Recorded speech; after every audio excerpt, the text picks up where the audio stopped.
I have been working for the past 20 years with peoples from Ghana, Nigeria, the Philippines, and other parts of the world. And I realized that a lot of migrants that I am dealing with are suffering.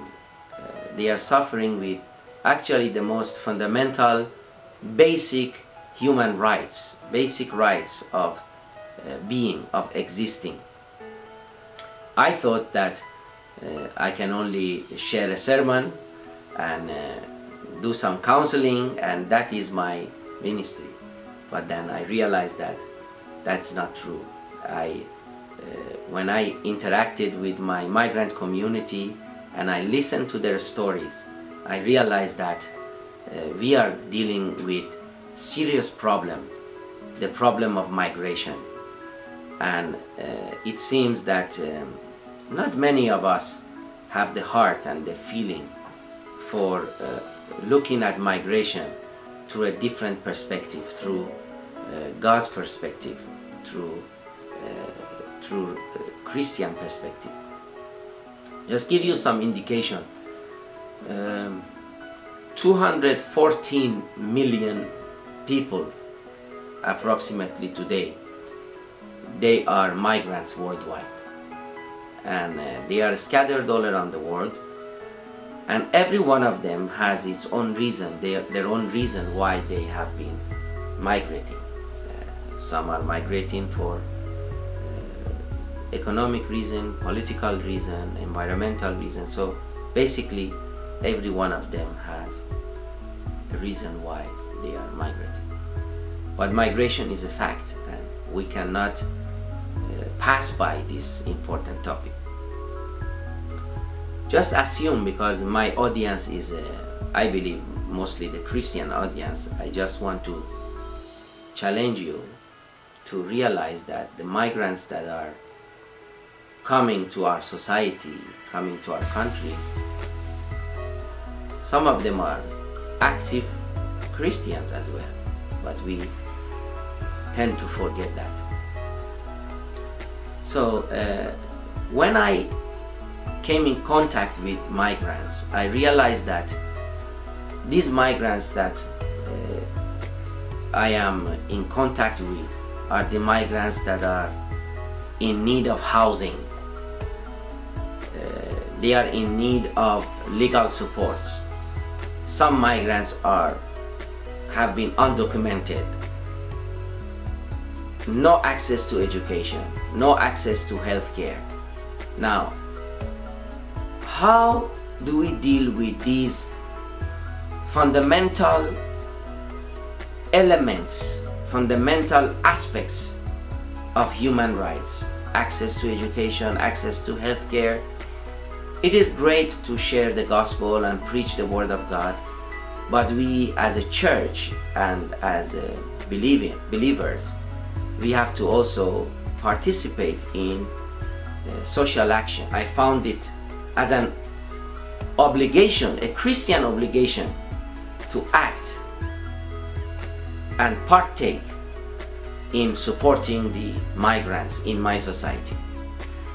Sometimes some of the migrants that I know, they always have this small bag with them. The reason why is that they never stay in one place. Maybe 1 week or 2 weeks they stay in someone's house, then again they have to leave, then they go to another house, simply because they lack housing. Yet they live in the Netherlands, or they live in other countries in Europe or America. They do cleaning jobs, or they do all kinds of jobs to survive, yet they are always on the run. One day, one lady told me that, I feel like I'm an Anne Frank, because she's always hiding, she's always afraid of people when they look at her. Maybe she feels insecure, and when someone bells at the door or knocks at the door, afraid to open the door, afraid to greet somebody. Say that. I don't think that it is what humanity deserves, to live in fear, to live with insecurity, because these migrants, don't forget, these migrants have been already leaving their homes, their country, for so many reasons. They had to fight to survive, and now they come to the place where they are, and still they have to fight and they have to survive. So it's quite a sad description when we talk about that. We as Christians should not fear the migrants. I don't know why there is this fear among some hosting nations, that they fear the migrants and they see them as a challenge for their society. But I see it rather different. I see actually that the foundation of our Christianity actually is somehow based on migration. I mean, the Bible, when you study the Bible, you can see that the Bible is full of stories that are directly or indirectly dealing with the issue of migration. For instance, Bible speaks on evangelism. Jesus Christ, he said to his disciples that go to all the nations and share and preach the gospel, teach them what I have told you. So he's actually encouraging for them to immigrate, to go to other nations, to other countries. Well, when it comes to that, we easily justify that. Well, that is a missionary work, and a missionary work, it can be justified. But the Bible, when we study the Bible is not only dealing with missionary work and migration, because the Old Testament is full of personalities that migrated not because of a mission or a calling of God by God, but they migrated because of various reasons and various factors that played a role for them to migrate. Deuteronomy chapter 10 verse 18 explicitly speaks about God's special love for migrants.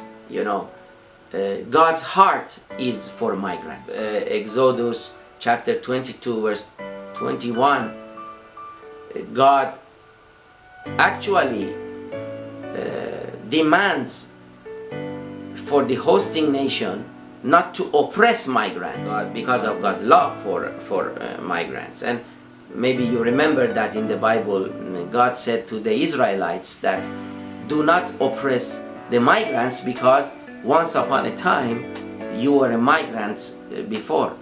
And I believe somehow every nation in the world has either been a migrant once upon a time or is a migrant exporting nation in the world, or receiving migrants.